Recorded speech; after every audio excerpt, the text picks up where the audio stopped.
అవకాశం ఇచ్చినటువంటి నా మిత్రుడికి ప్రభు పేరిట మరొకసారి వందనాలు చెల్లిస్తున్నానండి.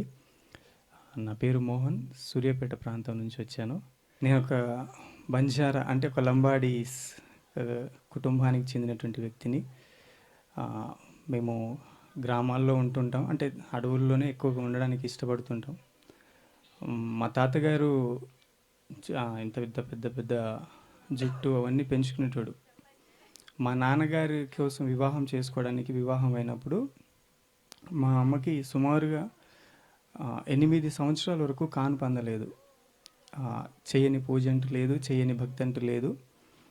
ఏదో విధంగా మా తల్లిగారు క్రీస్తుని తెలుసుకోకముందే దేవుడు నాకు మా తల్లిగారికి గర్భఫలం ఇవ్వడం ద్వారా నేను పుట్టడం జరిగింది.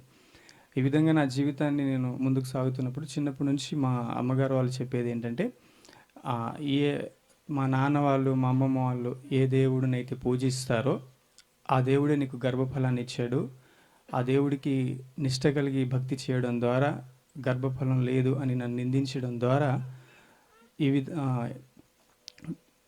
భక్తి జీవితంలోకి వాళ్ళు అంటే విగ్రహారాధన జీవితంలోకి ఎక్కువగా కొనసాగడం జరిగింది. నన్ను కూడా వాళ్ళు ఆ విధంగానే నేర్పారు. ఎట్లంటే ఇంటి నుంచి బయటికి వెళ్ళినా నన్ను పుట్టడానికి కారణం ఈ దేవుడు అని చెప్పడానికి కూడా నన్ను నేను విశ్వసించుకోవడం, బొట్టు లేకుండా కూడా ఏ ఒక్కరోజు బయటకు వెళ్ళకుండా ఉండేవాడిని కాదు. ఆ విధంగా నా జీవితాన్ని నేను కొనసాగిస్తున్నప్పుడు నా యవ్వన కాలంలో ఇంటర్ పూర్తి చేసుకున్నప్పుడు నవంబర్ 17, 2011 నాడు నేను యేసుక్రీస్తుని సొంత రక్షకునిగా అంగీకరించాను. అంగీకరించడానికి రీజన్ ఏంటంటే అక్కడ ఉన్నటువంటి ఒక దైవ సేవకుడు పీజే స్టీఫెన్ పాల్ గారు తను వాక్యాన్ని ప్రసంగిస్తుండగానే నన్ను పేరు పెట్టి పిలవడం జరిగింది. అయితే నేను క్రైస్తవుని కాదు కదా, నన్ను పిలవడానికి ఎవరైనా ఉండొచ్చు అని చెప్పేసి అనుకున్నప్పుడు అక్కడ నన్ను పేరు పెట్టి పిలిచినప్పుడు మోహన్ అనే పేరు మీద ఏ ఒక్క వ్యక్తి నిలబడలేదు. మరొకసారి నేను పరిశుద్ధాత్మ దేవుడు నేను పిలుస్తున్నాడు అని చెప్పేసి నిలబడినప్పుడు నా పక్కన ఉన్నటువంటి ఆత్మీయ సహోదరుడు, నన్ను తీసుకెళ్ళిన నా ఆత్మీయ సహోదరుడు, నీ పేరే ఉండొచ్చు అంటే, నేను ఎందుకురా, నేను క్రిస్టియన్ కాదు కదా, నార్మల్గా నువ్వు పిలిచావని నేను వచ్చాను, నన్ను పిలవడానికి రీజన్ ఏముందని చెప్పేసి అన్నప్పుడు, లేదు లేదు నిలబడు అని చెప్పేసి అన్నప్పుడు నేను నిలబడడం జరిగింది. ఆ పాస్టర్ గారు నా కోసం ప్రార్థన చేశాడు. అప్పటికి ప్రార్థన చేశాడు, అయిపోయింది. అయితే ఆ పాస్టర్ గారు ఎప్పుడైతే ప్రార్థన చేశాడో భయంకరమైనటువంటి జ్వరం స్టార్ట్ అయింది. ఆ జ్వరం ఎన్ని నెలలు అంటే 6 నెలల వరకు జ్వరాన్ని అనుభవించాను. ఏ డాక్టర్ దగ్గర చూపించినా, ఏ బ్లడ్ దగ్గర చూపించినా నార్మల్ ఉన్నాయి తగ్గిపోద్ది, నార్మల్ ఉంది తగ్గిపోద్ది, కానీ నా బాడీ పెయిన్స్ తగ్గడం లేదు, నా ఏంటిది జ్వరం తగ్గట్లేదు. అనవసరంగా ఆ యేసుప్రభు ప్రార్థనకి వెళ్ళాను బాబు, మా దేవత నన్ను దూషించిందేమో అని చాలా భయపడ్డాను. మరలా నేను మా తల్లిగారు నాకు నేర్పిన భక్తి విషయం బట్టి నేను ఉపవాసం ఉండి మళ్ళీ ఆ దేవుడి దగ్గరికి వెళ్ళడం జరిగింది. కానీ ఈ విధంగా జరుగుతున్నప్పుడు నా మనసాక్షి నేను ఏదో నేను కళ్ళారా చూసినటువంటి అద్భుతాన్ని మిస్ అవుతున్నానేమో అని అనుకుంటున్నప్పుడు మరలా నా స్నేహితుడితో నేను మందిరానికి వెళ్ళడం జరిగింది. మందిరానికి వెళ్తున్నప్పుడు నా జీవితంలో వాక్యాన్ని వింటూ వింటూ వింటూ క్రీస్తు మాత్రమే దేవుడని తెలుసుకోగలిగాను. క్రీస్తు మాత్రమే దేవుడని ఎప్పుడైతే తెలుసుకోగలిగానో మా కుటుంబంలో ఎవరికి తెలియదు నేను మందిరానికి స్నేహితుడితో పాటు వెళ్తున్నాననే విషయం తెలియదు. ఒకరోజు ఈ విధంగానే వెళ్తుంటే మా బాబాయ్కి నేను దొరికాను. ఎక్కడికి వెళ్తున్నారు అంటే, ఫ్రెండ్తో పాటు ఇట్లా వెళ్ళొచ్చానంటే ఒక వారం నన్ను వదిలేశాడు. మళ్ళీ నెల తర్వాత కనబడ్డాను. ఇంటికి వెళ్ళి మా అమ్మకి చెప్పాడు. లిటరల్గా మా అమ్మకి చెప్పడం ద్వారా నేను తింటున్న ప్లేట్లో ఉన్న మధ్యాహ్నం పూట చర్చికి వెళ్ళి కాలు చేతులు కడుక్కొని నేను అన్నం పెట్టుకొని తింటున్నప్పుడు మా అమ్మ నేను తింటున్న ప్లేట్ని గుంజేసింది. ఎప్పుడైనా నీకు కొంచెం ఎక్కువ పెట్టుకొని రా అని చెప్తుంది తల్లి, కానీ నా ప్లేట్ని గుంజేసింది. బుద్ధి ఉందా నీకు, అది ఉందా ఇది ఉందా, గుడ్డు చాకరీ చేసి గుడ్డు భక్తి చేసి నిన్ను కన్నాను, ఎక్కడో దేవుడిని నమ్ముకుంటావు ఏంటని నేను తిట్టింది. పైగా నువ్వు లంబడోడి దేవుడు నీకు ఎందుకు ఉంటుందని చెప్పేసి తిట్టడం జరిగింది. ఆ విధంగా ఉంటున్నప్పుడు అయినప్పటికీ నా మనసాక్షి గద్దించాక నా తల్లి మాటలకి అవును సరే అమ్మ అని చెప్పుకుంటూ మరలా నేను రహస్యంగా మందిరానికి వెళ్ళేవాడిని. ఎలా మందిరం వెళ్ళాలంటే, ఆదివారం నా తల్లిగా నన్ను కాచేది. ఈడ ఆదివారం మందిరానికి ఎక్కడ వెళ్తాడో అని చెప్పేసి నన్ను ఎదురు చూసేది. ఏ విధం చేతనే నేను తప్పించుకొని సెట్లో బైబిల్ దాచుకొని నేను నా ఫ్రెండ్తో పాటు మందిరానికి వెళ్ళేవాడిని. ఈ విధంగా మందిరానికి వెళ్తున్నప్పుడు నేను ఏమంటే అందరూ లోకస్తుల వల్లే నేను తిరిగేవాడిని. మరీ ఎక్కువగా తిరిగేవాడిని కాదు, మరీ తక్కువగా తిరిగేవాడిని, కానీ పక్కా తిరిగే వ్యక్తినే. ఎట్లాంటి తిరిగి వ్యక్తులు అంటే, ఫ్రెండ్స్ దగ్గర కళ్ళు దగ్గర కూర్చుంటే కళ్ళు దగ్గరనే, లేకుంటే పార్టీ ఎప్పుడు మందు తాగడం అంటే మందు. చిన్న వయసులోనే నేను ఇంటర్ చదువుతున్న టైం నుంచే స్టార్టింగ్. అయితే ఈ బ్యాచ్ నుంచి నేను ఎప్పుడైతే బయటపడ్డానో మా ఫ్రెండ్స్ అందరూ నన్ను తిట్టడం జరిగింది. నీకు అవసరమా, నీకు ఇదో అని తిట్టడం జరిగింది. తిట్టినప్పటికీ కూడా నా మనసాక్షి నాకు గద్దించక నేను మందిరానికి వెళ్తూ అకౌంట్స్ నేర్చుకుందామని కంప్యూటర్ నేర్చుకుంటున్నప్పుడు చిన్నగా ప్రార్థన అప్పుడే నేను నేర్చుకుంటున్న సమయంలో నాకు ఒక దుర్బోధకుడు ఎదురుపడ్డాడు. నాకు బైబిల్ ఏంటో తెలీదు. కేవలం ప్రార్థన మాత్రమే చేసుకోవాలనే విషయం నాకు మాత్రం తెలుసు. నేను టాలీ నేర్చుకుంటున్నటువంటి టైంలో బ్రన్హామ్ అనే ఒక సంస్థకి చెందినటువంటి ఆ సహోదరుడు చూడ్డానికి ఆత్మీయంగా, చూడ్డానికి దీన మనసు కలిగిన వ్యక్తిగా, చూడ్డానికి ప్రభువు మీద నమ్మకం కలిగిన వ్యక్తిగా ఉన్నాడు. ఆ విధంగా కనబడ్డాడు. నా దగ్గర అలాంటి ప్రవర్తన కలిగినటువంటి వ్యక్తి. బ్రదర్ నీకు బైబిల్ గురించి తెలుసా అంటే, నేను నిన్న మొన్న చర్చికి వచ్చాను, నా తల్లి తిట్టని తిట్లు లేదు, నన్ను అసలు వెలివేసిన సందర్భాలు కూడా చాలా అనేక సార్లు బ్రదర్ అని చెప్పేసి అన్నప్పుడు, నీకు సత్యవాక్యం తెలియదు బ్రదర్ అని చెప్పేసి నన్ను ప్రతి వారం సూర్యాపేట నుంచి ఒక 25 కిలోమీటర్లు తనే ఛార్జ్ పెట్టి నేను చర్చికి తీసుకెళ్ళేవాడు. ఈ విధంగా దాదాపు నేను 4 నెలల వరకు తిరిగాను. తిరిగిన తర్వాత నేను నా ఫేస్బుక్ అకౌంట్స్లో బ్రదర్ మన అభిషేక్ అన్న అబద్ధ ప్రవక్త బ్రన్హామ్ అనే ఒక ట్రాక్స్ని లేదా దానికి సంబంధించిన ఇమేజ్ని పెట్టాడు. అదేంటి నేను వెళ్తున్నాను అటు, చూస్తుంది ఇది అసలు ఏంటిదని చెప్పేసి ఆ బ్రదర్తో నేను చాటింగ్ చేశాను. ఆ బ్రదర్ ఊరు తెలియదు, ఆ బ్రదర్ పేరు తెలియదు. ఎందుకంటే ఆ ఫేస్బుక్లో తన ఫోటో పెట్టుకోలేదు, నేను పెట్టుకోలేదు. సో మాకు తెలియకుండా మేము అనేక సార్లు చాటింగ్ చేసుకున్నాం బ్రదర్ అభిషేక్ నేను. దాదాపు 6 నెలలు కావచ్చు, మేబీ సంవత్సరం కూడా అయి ఉండొచ్చు. అంతగా చాటింగ్ చేసుకున్నాం. తర్వాత అసలు ఏంటిది బ్రన్హామ్ అనే బోధన ఏంటంటే, ఈ ఇమేజ్లు చదువుతున్నప్పుడు అటు పోతున్నప్పుడు నా మనస్సాక్షి లేదా దేవుడు నాకు ఇచ్చినటువంటి లోపల ఉన్న అంతరాత్మతో నన్ను గద్దిస్తూ వచ్చాడు. ఈ విషయం గురించి నేను పూర్తిగా తెలుసుకోవాలని చెప్పేసి ఆ యొక్క పుస్తకాన్ని చదువుకోవడం జరిగింది. ఎప్పుడైతే చదువుకోవడం జరిగిందో ఆ బోధ నుంచి బయటకు వచ్చి మరల సత్య మార్గంలో రావడానికి దేవుడు నన్ను కృప చూపాడు. హల్లెలూయా. ఆ విధంగా కృప చూపుతూ నా తల్లిదండ్రులు కానీ, నా బంధువులు కానీ, నా స్నేహితులు కానీ ఎక్కడ కూడా నన్ను ఎంకరేజ్ చేసే విధంగా లేరు. ఎక్కడికి వెళ్ళినా నువ్వు ఒంటరివాడివి అయినవురా, నువ్వు వెలివేయబడ్డవురా అని చెప్పేసి తిట్టేవాళ్ళు. ఆ విధంగా తిడుతున్నప్పటికీ కూడా విశ్వాసాన్ని కాపాడుకుంటూ ముందుకెళ్తూ నా జీవితాన్ని కొనసాగిస్తున్న సమయంలో మ్యారేజ్ వయసు వచ్చింది నాకు. ఇటు మా మామగారి తరపున 5గురు, ఇటు అమ్మగారి తరపున 4, సుమారుగా 9 మంది. ఆ 9 మంది కూడా నా ఈక్వల్ ఏజ్ వాళ్ళే. అందులో 2 అమ్మాయిల్ని అటు మామగారి తరపునైనా చేసుకోవాలి, అంటే అమ్మగారి తరపునైనా చేసుకో, లేదా నాన్నగారి వైపునైనా చేసుకో అని చెప్పేసి నాకు ఫోర్స్ చాలా జరిగింది. నేను క్రైస్తవుడిగా అయినందుకు నేను ఒంటరి పోరాటం చేయాల్సి వచ్చింది. నేను ఇంట్లో ఒక్కడిని నమ్ముకున్నానండి అని ఏదైనా క్రిస్టియన్ మ్యాచెస్ వస్తే, వీడికి ఏ రోగం వచ్చి నమ్ముకున్నాడో లేదా వీడి ఒక్కడే నమ్ముకోవాల్సిన అవసరం ఏంటని క్రైస్తవులు కూడా నన్ను అర్థం చేసుకోలేదు.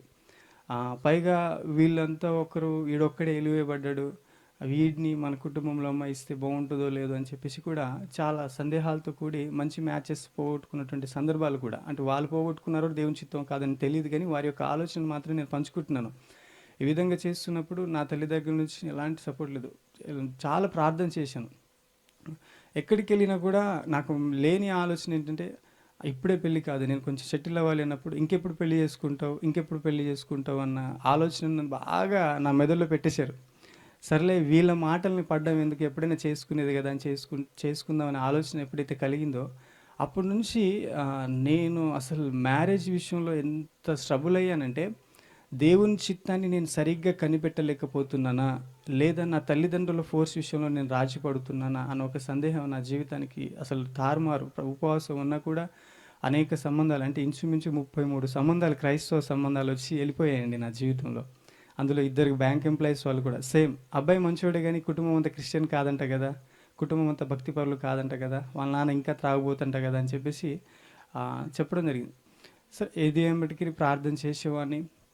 విశ్వాసంతో ముందుకెళ్తున్నప్పుడు ఒక దినాన నేను ప్రార్థనకి ఇదే టైంలో ప్రార్థనకి వెళ్ళి వస్తున్నాను. నల్గొండ ప్రాంతంలో వెళ్తున్నప్పుడు నాకు యాక్సిడెంట్ అయింది.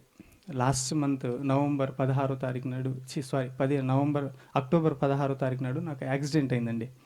యాక్సిడెంట్ అయితే ఆ వ్యక్తి తాగొచ్చి నన్ను గుద్దాడు. నా వయసు కుర్రోడే లారీ వెనకనున్న లారీని ఓవర్టేక్ చేయబోయి నేను వెళ్తున్న రోడ్డుకి వచ్చి గుద్దేశాడు. గుద్దడం ద్వారా బండంతా వన్ సైడ్ అంతా ముక్కలు అయిపోయింది. ఒకటే కాలు, ఈ మోకాలు చిప్ప, ఇదొకటి, పాదం ఒకటి, 3 చోట్ల ఇరిగిపోయింది. 3 చోట్ల ఇరిగిపోతే నేను మా తల్లిదండ్రులకు ఫోన్ చేస్తే నా దేవుణ్ణి ఎక్కడ తిడతారో అని చెప్పేసి నేనేం చెప్పలేదు. వెంటనే నేను ఏ మీటింగ్ అయితే వెళ్ళానో ఆ మీటింగ్ ఉన్నటువంటి పాస్టర్ గారికి చెప్పాను, పాస్టర్ గారు నేను సో ప్లేస్లో కింద పడి లేవలేకపోతున్నాను, కాలు బాగా నొప్పి లేస్తుంది, బండి ముక్కలు అయిందని చెప్పేసి అన్నప్పుడు వాళ్ళు ఆ నైట్ వచ్చారు. అక్కడ జర్నీ చేస్తున్న వ్యక్తులు కొంతమంది బండి ఆపి నాకు మంచినీళ్ళు ఇచ్చి, ఇట్లా మా మిత్రులు వస్తున్నారంటే వాళ్ళు వచ్చేంత వరకు కొంతమంది యవ్వనస్తులు నిలబడ్డారు. దేవునికి మహిమ కలుగును గాక. ఇంకా మంచివారు ఉన్నారు అని చెప్పడానికి కూడా అదొక రిజల్ట్ ఏమో. వాళ్ళు వచ్చిన తర్వాత హాస్పిటల్‌కి తీసుకెళ్లారు. "అన్నయ్య చిన్న చిన్న దెబ్బలైతే మాత్రం మా తల్లిదండ్రులకు చెప్పకండి" అని చెప్పేసి మొత్తం ఎక్స్‌రే గిట్ట తీపిస్తే 3 ముక్కలు కాలైంది. "ఎట్టి పరిస్థితుల్లో చెప్పాలి తమ్ముడు, చెప్పకపోతే బాగుండదంటే" అదే హడావుడిలో నైట్ 12:30 గంటలకు మా తల్లి వాళ్ళకి ఫోన్ చేస్తే, వాళ్ళు అదే రాత్రి ఆటో వేసుకొని వస్తే ఏరియా హాస్పిటల్‌లో పడి ఉన్న నాకు 3 గంటలకు వచ్చి చూశారు. వాళ్ళు ఎక్కడ నాకు యాక్సిడెంట్ అయిందన్న బాధ కంటే కూడా ప్రార్థనకెళ్ళి "నువ్వు సాధించింది ఏముందిరా" అని నన్ను ఎక్కడ తిడతారో అన్న ఒక భయంకరమైనటువంటి తీవ్రత నాలో కలిగింది. నేను ఒకటే అన్నాను, బతికున్నానంటే దేవుడు కారణం అంటే, "అరే కాలిరిగ్గి ఇంకా గ్లూకోజ్ ఎక్కుతుంటే బతుకున్నానంటే దేవుడు అంటావు, నీకు ఇంకేమైనా బుద్ధి ఉందా" అన్నాడు మా బాబాయ్. గవర్నమెంట్ ఎంప్లాయ్ తను, మంచి సెటిల్ క్యాండిడేట్. చాలా తిట్టడం జరిగింది. మంచం మీద ఉన్న ఇప్పటికీ తిట్టను, "బాబాయ్ ఆ జరిగిన యాక్సిడెంట్ని చూస్తే నేను చావాలి బాబాయ్, అయినా బతికాను బాబాయ్. నేను కళ్ళారా చూశాను ఆ యాక్సిడెంట్ విధానాన్ని. చిన్న గాయంతో బయటకు వచ్చాను. కేవలం కాళ్ళకి దెబ్బలు కానీ గీరుకోవడం కానీ తలకు కానీ ఇంకెక్కడేం జరగలేదు. ఇవాళ కాకపోతే రేపు సెటిల్ అయ్యిద్ది అని చెప్పేసి సరేలే అని చెప్పేసి అదే ఏరియా హాస్పిటల్ నుంచి మా సూర్యాపేటలో మల్టీ స్పెషాలిటీ హాస్పిటల్లో జాయిన్ చేయించారు. నైట్ 5:30 ఆ ప్రాంతానికి జాయిన్ అయినప్పుడు ఆ డాక్టర్ గారు తెల్లారి ఎక్స్రే అవన్నీ తీసినప్పుడు ఆయన ఒక మాట అన్నారు. ఏంటంటే, మోకాళ్ళు కూడా బాగోవచ్చు, మధ్యలో ఇరిగిన ఆ బోన్ కూడా అవ్వచ్చు, కానీ పాదానికి మాత్రం దేవుడే దిక్కు. మీరు ఒకవేళ బయటికి వెళ్తా అంటే డబ్బులు దండగండి అని చెప్పాడు. అసలే మా తల్లిదండ్రులు వాళ్ళ బంధువులు అమ్మాయిని చేసుకోవట్లేడని నా మీద ఉన్న ఒక కోపము, అదే మూమెంటు యేసుక్రీస్తు నమ్ముకొని ఈ జీవితం ఏంటి వీడు ఒక్కడే తిరుగుతుండన్న ఒక ఆలోచన, మూడోది ఈ ప్రమాదం ఈ చుట్టూ వారిని నా మీద కోపానికి కారణమైంది. కోపానికి కారణమై పాదం అంటది ఏం కాదు ఇదంటే నేను ప్రార్థన చేశాను, ప్రభువా నీ పనికి వెళ్ళి వచ్చాను, నీ నిమిత్తం వెళ్ళాను, చేయని తప్పుకు శిక్ష అంటే ఇదేనేమో అని చెప్పేసి ప్రార్థన చేసినప్పుడు దేవుడి మహాకృపను బట్టి మరొక నెల రోజులు నేను ఏ పాదం అయితే బాగుండదని చెప్పాడో ఆ పాదమే నెల రోజుల తర్వాత మళ్ళీ హాస్పిటల్కి వెళ్తే మోకాల కంటే ఆ పాదం దీనికంటే కూడా పాదమే నార్మల్ అయిపోయిందండి. ఆయన చెప్పాడు, "పాదం ఏంటి అంత సూట్ అయిపోయింది అంటే బాగా అయిపోయింది" అని చెప్పేసి అన్నాడు. దేవునికి మహిమ కలుగును గాక. పాదానికి దేవుడే దిక్కు అని చెప్పాడు, కానీ నిజంగా నా పాదం సెట్ అవ్వడానికి దేవుడే దిక్కు అయ్యాడండి. ఆ విధంగా జరిగినప్పుడు 3 నెలల పాటు 1, 2 కదలకుండా నువ్వు మంచం మీదనే చేయాలన్నాడు. నా జీవితంలో నా తల్లి నాకు చిన్నప్పుడు చాకరీ చేసి ఉంటుంది, ఇప్పుడు చేయించాలంటే నాకు చావుతో కూడిన సవాలైంది. మంచానికి ఒకవేళ ఈడు కదిలితే అమ్మ మంచానికి కట్టండి, నులక మంచంతో కాలు కట్టండి.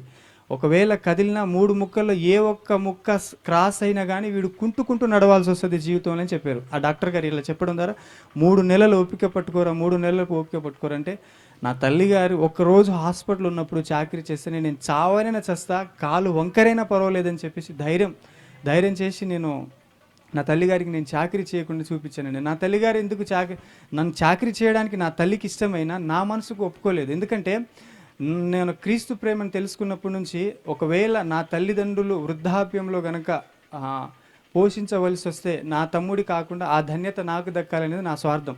ఎందుకు ఆ స్వార్థం అంటే, నేను ఉన్నవాడిని ఏం కాకపోయినప్పుడు తినే ముద్దలో సగం ముద్ద వాళ్ళకి ఇచ్చిన అదే తృప్తి. ఆ ఉద్దేశంతో ఉన్నాను, ఇప్పటికీ ఉన్నాను. కాలిరగక ముందు ఉండడం ద్వారా నా తల్లిగారు నన్ను ఆ విధంగా చూడడం ద్వారా నేను సహించలేక, పర్వాలేదమ్మా నాకు నొప్పి లేదమ్మా, పర్వాలేదమ్మా నొప్పి లేదమ్మా అని చెప్పేసి వాళ్ళ ముందు నేను నొప్పిని భరిస్తూ వాష్రూమ్కి వెళ్ళడం, స్నానం చేయడం ఇవన్నీ చేశానండి. కానీ కాలిరిగిన వ్యక్తి నిద్రపోతాడు అంటే అది నాకు తెలిసిన మట్టుకైతే నిద్రపోలేడు. సుమారుగా ఆ నిద్రపోవడానికి మధ్యాహ్నము, సాయంత్రం, రాత్రి 3 పూటలు నొప్పి మత్తు ఇంజెక్షన్ ఇస్తే కానీ ఆ నొప్పిని భరించలేడు. అంత భయంకరంగా ఉంటుంది నొప్పి. రాత్రి 2 అయ్యేది, 3 అయ్యేది, 4 అయ్యేది, 5 అయ్యేది. ఉదయాన్నే లేచి ఉదయం ఎప్పుడవుతుందా అని ఎదురు చూసేవాడిని నేను, నిద్ర పట్టక. కోడి ఎప్పుడు కూస్తుందా అని చూసేవాడిని. ఒకరోజు 2 రోజులు అంటే అస్సలు కాదు. ఎందుకంటే ఈ కాళ్ళు నాకున్న అలవాటు ఏంటంటే క్రాస్లో పడుకుంటే కానీ నాకు నిద్ర పట్టదు. అలాంటిది స్ట్రేట్గా పడుకొని ఈ కాలు ఏ మాత్రం కదలకుండా పడుకోవాలి అంటే నిద్ర రావట్లేదు, నొప్పితో భయంకరమైన నొప్పి. కానీ నేను నా జీవితంలో నేను ఏడ్చిన అతి ఎక్కువ రోజులు ఏంటంటే ఆ మంచం మీద పడ్డ రోజులే. ఆ మంచం అంతటి భయంకరమైన నొప్పిని భరిస్తూ తర్వాత 3 నెలల తర్వాత నెమ్మదిగా స్టిక్ పట్టుకొని నడవడానికి దేవుడు కృప చూపాడు. నడుస్తూ నడుస్తూ నడుస్తూ నడుస్తూ ఈరోజు నాకు కాలు ఇరిగింది అని నేను చెప్తే కానీ ఎవరు పసిగట్టలేరని అంత స్ట్రైట్ అంత సూట్ ఇచ్చాడు దేవుడు. అదే కాలు ఇరిగిన టైంలోనే దేవుడు నాకు ఒక దర్శనాన్ని చూపించాడు.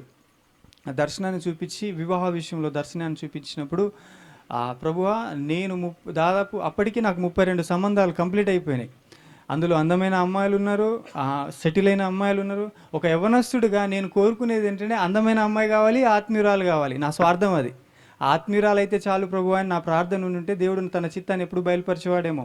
ప్రభు చూడడానికి అందంగా ఉండాలి, నా వెనక తిరగడానికి సూట్ కూడా ఉండాలి అని చెప్పేసి స్వార్థమైన ప్రార్థన చేయడం ద్వారా దేవుని చిత్తంలో నేను దేవుని చిత్తాన్ని కనిపెట్టలేదేమో, చెప్పలేం.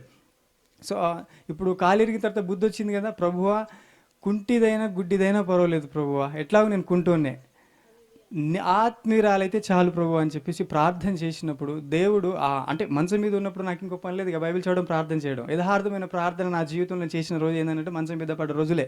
బహుశా అది ప్రార్థనలో, అది పరలోకంలో నాకు అత్యధికమైనటువంటి ఆశీర్వాదాన్ని పొందుకున్న దినాలు అవి. ఆ దినాల్లో నేను దర్శనాన్ని చూసినప్పుడు దేవుడు ధైర్యాన్ని ఇచ్చాడు, ఒక ఆత్మీయురాలను చూపించాడు దేవుడు. తెలిసిన కుటుంబం కాదు, తెలిసిన బంధువు కాదు, తెలిసిన అమ్మాయి ఏమాత్రం కాదు, కానీ దేవుడు దర్శనంలో చూపించాడు.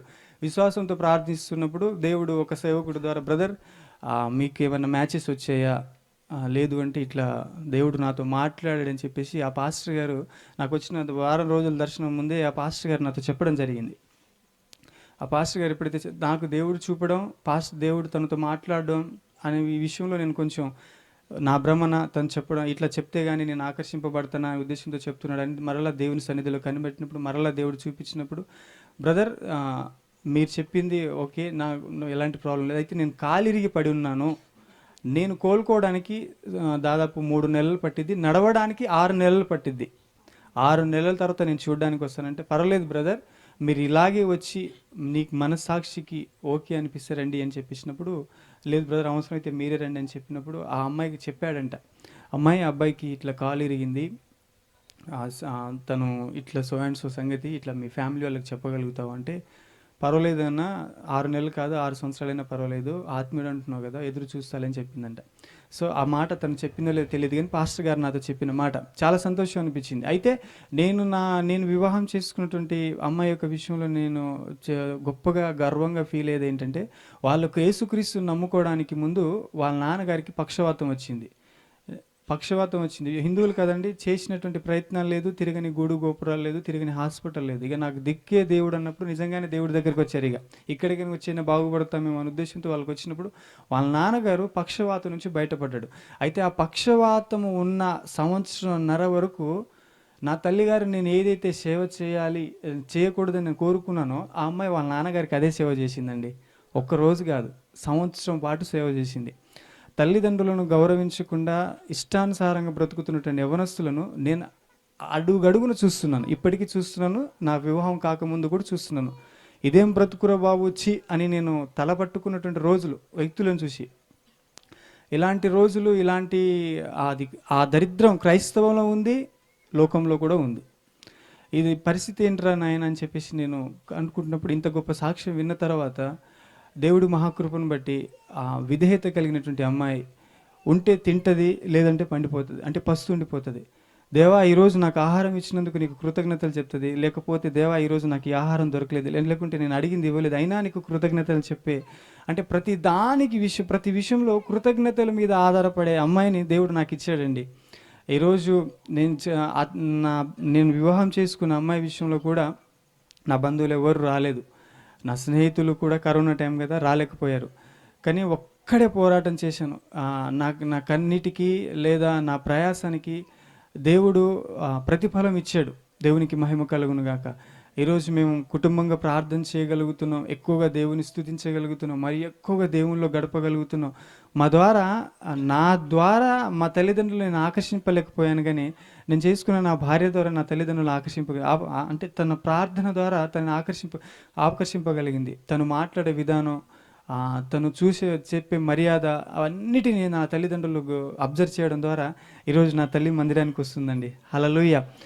ఏ తల్లి అయితే అన్ను నీకే పోయే కాలం రాని తింటున్న అన్నాన్ని గుంజుకుందో అదే తల్లి ఈరోజు మందిరానికి వస్తుందండి.